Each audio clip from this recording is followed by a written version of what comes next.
while antibiotics fight diseases that have already started to infect the body. Vaccines help to stop diseases becoming infectious. जो antibiotics होती हैं वो उन disease के लिए यूज़ की जाती हैं जो हमारी बॉडी में ऑलरेडी एक सीवियर इन्फेक्शस कॉज कर चुकी होती हैं, ठीक है।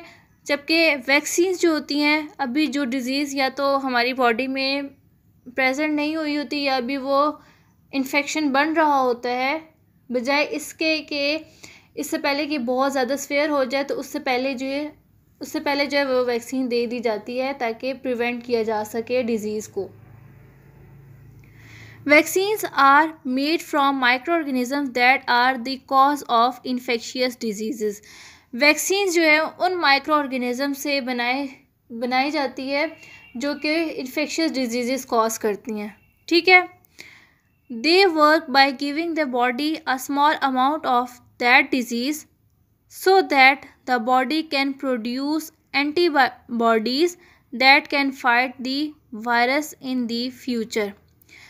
और इनकी वर्किंग कैसे होती है वैक्सीन्स की? वैक्सीन्स जो है वो they work by giving the body a small amount of that disease so that the body can produce antibodies कि ये बॉडी के अंदर थोड़ी सी अमाउंट में जो है डाली जाती है, या तो इस इंजेक्शन के थ्रू या इसको ऑरली लिया जाता है, यानी कि या तो इसको पिया जाता है या इसको इंजेक्ट किया जाता है, ठीक है।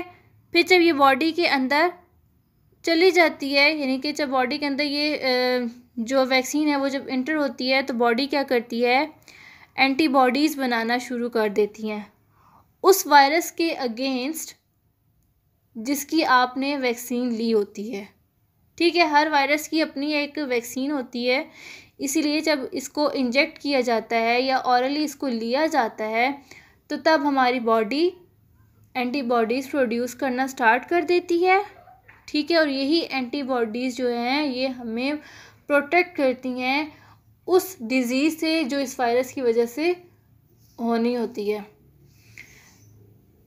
लाइक पोलियो की अगर हम एग्ज़ाम्पल लें तो पोलियो जो है उसके कतरे दिए जाते हैं 5 साल की उम्र तक।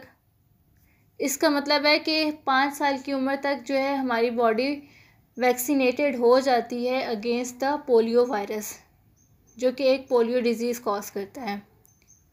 तो इसीलिए जो वैक्सीन है वो पहले से ही हमारी बॉडी के अंदर इंजेक्ट कर दी जाती है ताकि हम फ्यूचर में होने वाली डिज़ीज़ जो उस वायरस से होनी है हमें उससे हम अपने आप को प्रोटेक्ट कर सकें। यहाँ पे एक वर्ड है एंटीबॉडीज़। एंटीबॉडीज़ बेसिक अगर हम इसकी डेफिनेशन की बात करें, a protein produced by bodies immune systems when it detects harmful substances called antigens. Antibodies basically proteins होती हैं जो कि हमारा इम्यून सिस्टम प्रोड्यूस करता है। और कब प्रोड्यूस करता है? जब वो किसी भी हार्मफुल फॉरेन पार्टिकल को या हार्मफुल सब्सटेंस को डिटेक्ट कर लेता है और इस हार्मफुल फॉरेन पार्टिकल्स को हम एंटीजेंस कहते हैं। एंटीजेंस में कोई माइक्रो ऑर्गेनिजम्स आ सकते हैं लाइक बैक्टीरिया, फंजाई वगैरह।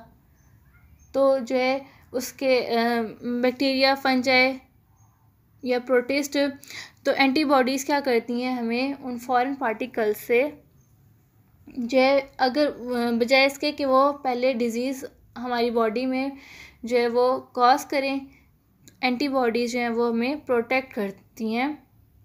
हमारा इम्यून सिस्टम जो है वो प्रोटेक्ट करता है हमें इन इन्फेक्शियस डिजीज़ से।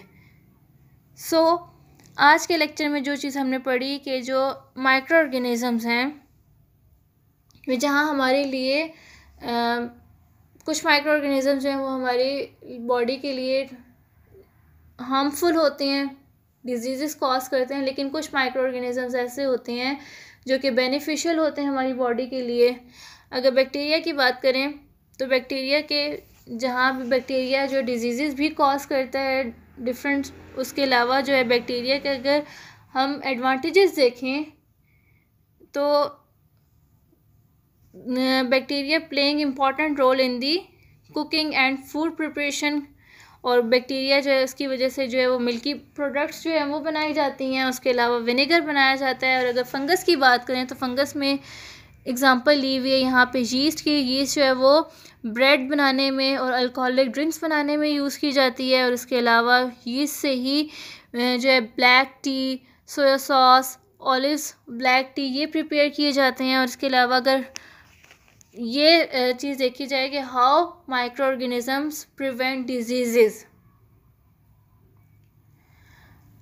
how microorganisms prevent diseases that cause against another bacteria another microorganisms, तो उसमें भी ये चीज़ आती है कि जो है माइक्रो ऑर्गेनिज्म जो है वो डिस्ट्रॉय करते हैं दूसरे माइक्रो ऑर्गेनिजम्स को। और यही जो माइक्रो ऑर्गेनिजम्स हैं ये एंटीबायोटिक्स में पाए जाते हैं। यहाँ पे फिर आपसे क्वेश्चन किया जा सकता है कि व्हाट आर एंटीबायोटिक्स। तो एंटीबायोटिक्स आप लिख सकते हैं anti mean against and biotics mean those diseases that were caused by bacteria या related to bacteria आप कर लो कि anti mean against and biotics mean related to bacteria. तो आप कह सकते हो कि वो डिजीज़ एंटीबायोटिक्स होती हैं वो मेडिसिन होती हैं जो कि बैक्टीरियल इन्फेक्शंस को से प्रिवेंट करती हैं। ठीक है, एंटीबायोटिक्स और यहाँ पे जो इन्होंने एग्जांपल दी हुई है वो पेनिसिलिन की दी हुई है। पेनिसिलिन जो है सर अलेक्जेंडर फ्लेमिंग ने इसको डिस्कवर किया था 1928 में।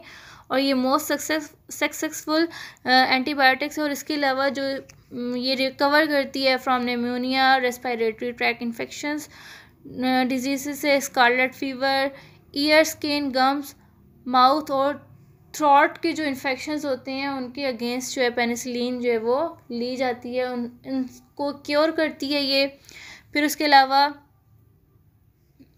एंटीबायोटिक्स जो होती हैं बेसिकली जो ऑलरेडी डिजीज़ हमारे बॉडी में इन्फेक्शन कॉज कर चुकी होती है उनके लिए यूज़ की जाती है। जबकि जो वैक्सीन है अभी जो डिज़ीज़ है वो भी बहुत ही ज़्यादा सीवियर नहीं हुई, उसको क्योर करने के लिए जो है वो यूज़ की जाती है। और यहाँ पे पोलियो वैक्सीन की एग्जांपल जो है आती है जो पोलियो वायरस से हमें प्रोटेक्ट करती है। आई होप आपको समझ आ गई होगी। Thank you so much.